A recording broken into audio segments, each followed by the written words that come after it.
Hey there friends, it's Steph from Squishy & Co. and today I'm going to teach you how to crochet the block stitch. This is a beginner-friendly stitch pattern. All you need to know are double crochets, single crochets, and chains. So let's jump right in. I'm working with my trusty H-hook and 2 colors of worsted weight yarn. I do recommend that you work with at least 2 different colors so that you can really get the full effect of this stitch. It's also great because you can combine so many different color combinations and you're not limited to just 2. There's lots of different ways to play with color with this stitch and to make it your own. To begin our block stitch, we need to chain a multiple of 3 plus 1. And if you'd like to follow along, I'm going to chain 22 and I'll meet you at the end. Here we have our chain of 22, and now double crochet into the 4th chain from the hook and each stitch across. The loop on your hook does not count. 1, 2, 3, and 4. Double crochet here and to the end, and I'll meet you there. So here we have our first row, and I have 19 double crochets plus my turning chain for a total of 20. Now, like I said, I do this a little bit differently, so let me show you. At the end of the row, you will always chain 1 and cut your yarn. You want to make sure that you leave enough to either weave in, or if you want to make a fringe, that you have enough for that. Now we're going to join our second color, but we're going to do it at the beginning of the row. So you're always going to start every row at the beginning. So here's my second color. We're going to go right here between the turning chain and the first official double crochet. Insert your hook right there.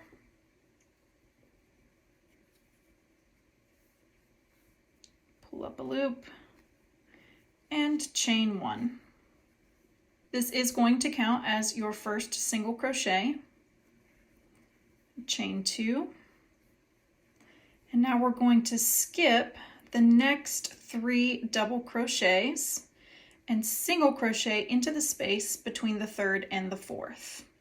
So 1, 2, 3, and single crochet there.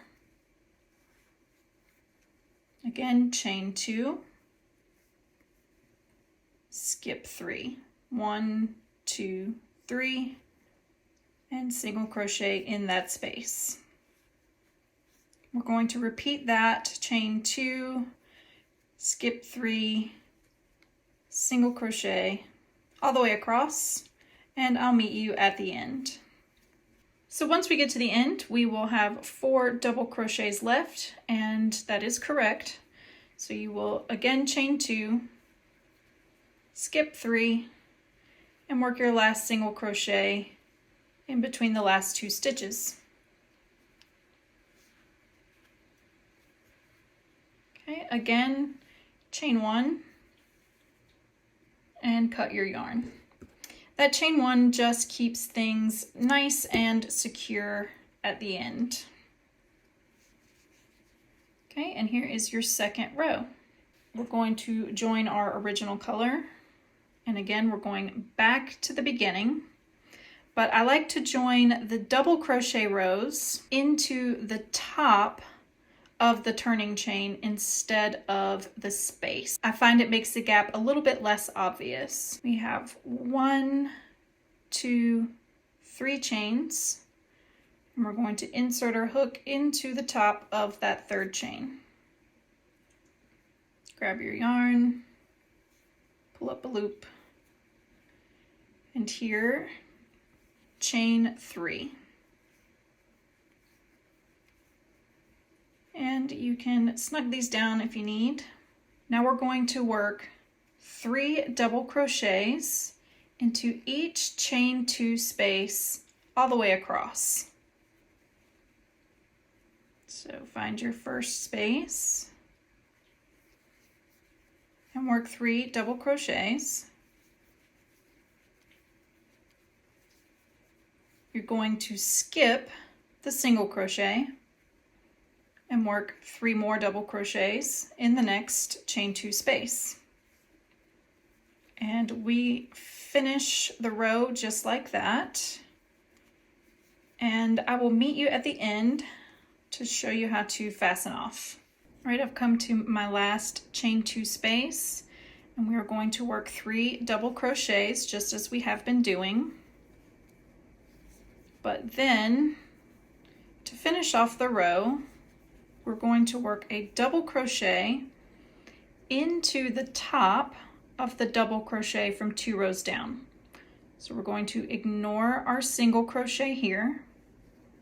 And you may even need to squish it out of the way a little bit so that you can see the top of your double crochet. And double crochet right on in there.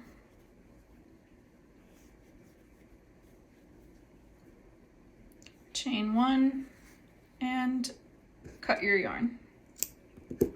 And that's pretty much it. You're just going to repeat the last 2 rows until your piece reaches the desired length.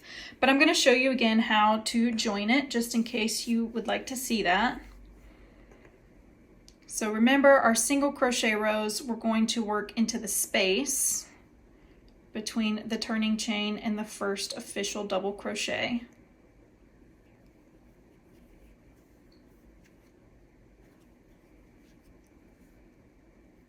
So chain 1 counts as a single crochet, and then chain 2.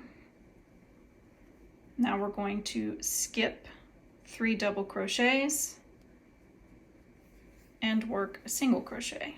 So in this row, it's a little easier to see your groups of 3 because they are separated from the single crochets below. 1, 2, skip 3, and single crochet.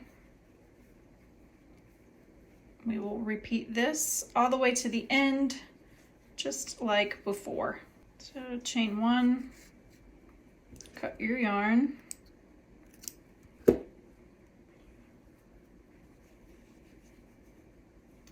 and again we're going to join in the top of the turning chain. So 1, 2, 3. Insert your hook here, oops, and join your yarn.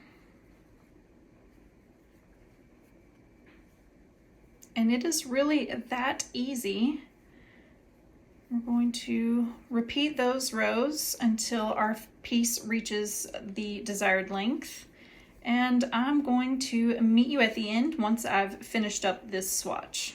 Okie doke, so here we have our semi-finished swatch. Obviously I haven't done anything with the tails, so you have 2 options here. You can either weave in all of these ends, which if you choose that route, I might recommend doing it every several rows so that you don't have a million ends to weave in at the end of your project. Or you can tie these together and create a fringed edge. If you do that, you may want to add some additional pieces in so it's a little bit fuller, but of course it is always up to you and your personal preference. So I hope you found this tutorial helpful, and if you have any questions or need some additional explanation, please feel free to drop me a comment below. And also be sure to like and subscribe. I'm releasing new tutorials every Friday, and I'll see you next week.